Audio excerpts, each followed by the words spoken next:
I'm asking for your vote. Rand Paul took a stand. For years, political advertising has looked like this. I'm Paul Ryan, and I approve this message. But more recently, they're starting to look like this. Like movies. They have an ultra-wide screen ratio, feature dramatic handheld footage, and limit on-screen text. These new ads are usually more than 4 times longer than a typical broadcast ad. They also cost less and skirt some regulations. These changes are all in the service of allowing candidates to tell a different kind of story than we've seen in most political ads. Every one of my older brothers had some kind of criminal background history.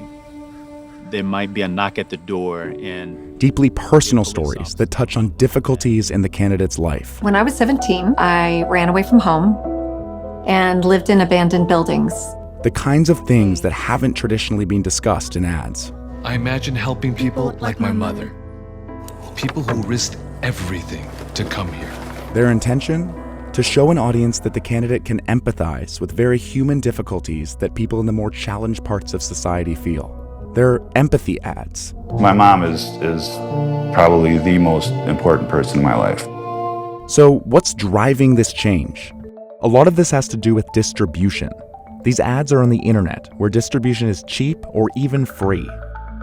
For some, less distribution cost means there's more to spend on producing the ad itself. Broadcast TV gets exorbitantly expensive as we get closer to the election. And that is because they are running out of time. There's only so many ads. People are booked all the way up to election day already. On social media, there's also no limit to the potential audience. These ads can go viral, gaining national attention and millions of views. And the cost of distribution can be next to nothing. Another incentive for campaigns, PACs, and nonprofits to produce this new type of ad?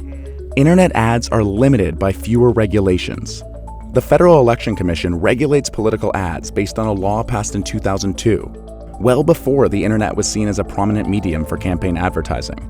As a result, regulations around internet ads are muddy. In a federal race, right, you have to do the stand by your ad. So if I've got a 30-second ad for television, part of that 30 seconds is going to be taken up by... I'm Joni Ernst, and I approve this message. It's like this sign. It's like waving your hand is like, hey, and this is a political ad.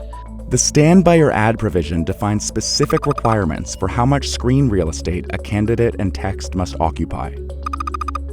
There's nothing as specific for ads distributed over the internet. This gives ad producers a lot more freedom. So, the ads look different, cost less, and are subject to fewer regulations. But do they work? Then we'll show them the door. In some cases, these ads raise over $1 million, earn unknown and novice candidates media coverage, and reach a national audience. And we are already seeing more of them.